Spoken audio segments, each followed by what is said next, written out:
حیران و پریشان ہے اللہ مدد کر، حیران و الحمدللہ رب العالمین والصلاة والسلام علی اشرف الانبیاء والمرسلین وبعد۔ بسم اللہ الرحمن الرحیم۔ عن ابی ذر رضی اللہ تعالی عنہ قال قال رسول اللہ صلی اللہ علیہ وسلم يقطع صلاة المرء المسلم إذا لم يكن بين يديه مثل مؤخرة الرحل المرأة والحمار والكلب الأسود الحديث وفيه الكلب الأسود شيطان، أخرجه مسلم۔ وله عن أبي هريرة نحوه دون الكلب، ولأبي داود والنسائي عن ابن عباس نحوه دون آخره، وقيد المرأة بالحائض۔ معزز سامعین و سامعات، اب اس حدیث شریف کا ترجمہ سماعت فرمائیے۔ حضرت ابو ذر رضی اللہ عنہ سے مروی ہے کہ رسول اللہ صلی اللہ علیہ وسلم نے فرمایا، مسلمان مرد کی نماز کو جبکہ اس کے آگے پالان کے پچھلے حصہ کے برابر ستھرا نہ ہو، عورت گدھا اور کالا کتا توڑ دیتا ہے۔ اس حدیث میں یہ الفاظ بھی مروی ہیں کہ کالا کتا شیطان ہوتا ہے، مسلم، اور اس میں حضرت ابو ہریرہ رضی اللہ عنہ کی روایت بھی ہے، مگر اس میں کتے کا ذکر نہیں ہے۔ نیز ابو داود اور نسائی نے حضرت ابن عباس رضی اللہ عنہما سے بھی اسی طرح نقل کیا ہے، مگر اس حدیث میں حدیث کا آخری حصہ نہیں ہے اور عورت کے متعلق حائضہ ہونے کی قید لگائی ہے۔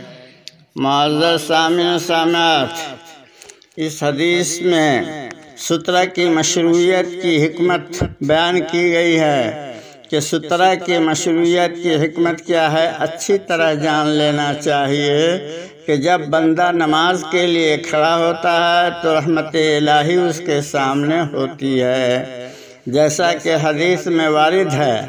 جب نمازی سترہ اپنے سامنے قائم کر لیتا ہے تو یہ سترہ حد فاصل کا کام دیتا ہے، اس کی حدود میں داخل ہونے والے کے بالمقابل ہو جاتا ہے، کیونکہ پس پردہ مقابل کا کوئی فائدہ نہیں۔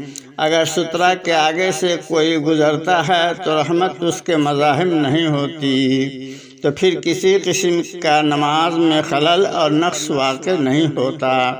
اور جب نمازی اپنے آگے کوئی سترہ قائم نہیں کرتا تو کوئی معین حد مقابلے میں نہیں ہوتی۔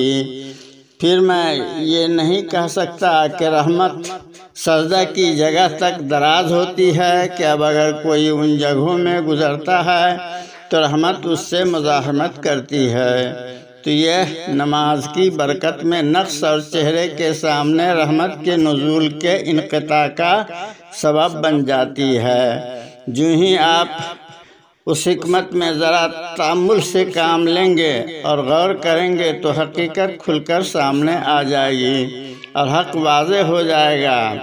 معزز سامعین و سامعات، سترہ کے مسائل ان بڑے مسائل میں سے ہیں جن کے بارے میں اختلاف رائے پایا جاتا ہے۔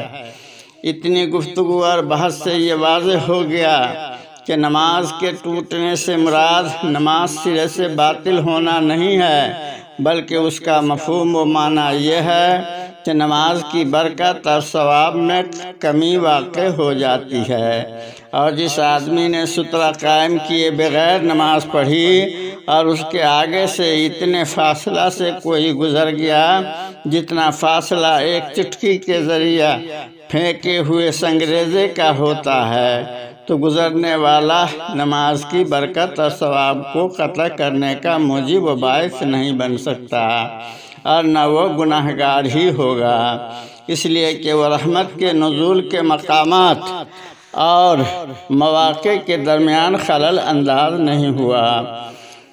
معزز سامعین و سامعات، اس سے یہ بھی واضح ہو گیا کہ امام غیر مشروط طور پر مقتدی کے لیے سترہ کا کام دیتا ہے، خواہ اس کے آگے سترہ ہو یا نہ ہو، کیونکہ رحمت الہی کے متوجہ ہونے کی جگہ ان کے لیے ہے، اور وہ ان مقتدیوں اور امام کے درمیان ہے۔ اور یہ بات کہ عورت، کتا اور گدھا کا خاص ذکر کیوں کیا گیا؟ کیا ان کے علاوہ اور کسی چیز سے نماز نہیں ٹوٹتی؟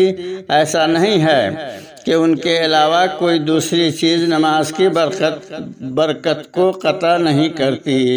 اگر یہ بات ہوتی تو پھر نمازی کے آگے سے گزرنے والے مرد کے لیے گناہگار ہونے کی کوئی وجہ سمجھ میں نہیں آتی۔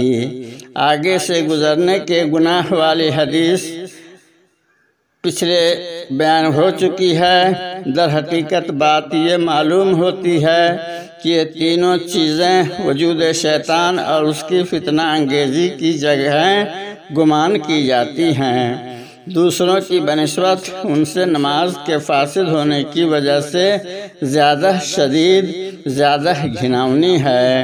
ترمذی نے عبداللہ بن مسعود رضی اللہ عنہ سے مرفوعاً روایت نقل کی ہے کہ عورت چھپائے جانے والی چیز ہے، پس جب یہ گھر سے باہر نکلتی ہے تو شیطان اس پر جھانکتا اور تاکتا ہے۔ اور مسلم میں حضرت جابر سے مرفوعاً روایت ہے کہ عورت آتی ہے تو بصورت شیطان آتی ہے، اور جب واپس جاتی ہے تب بھی شیطان کی صورت میں جاتی ہے۔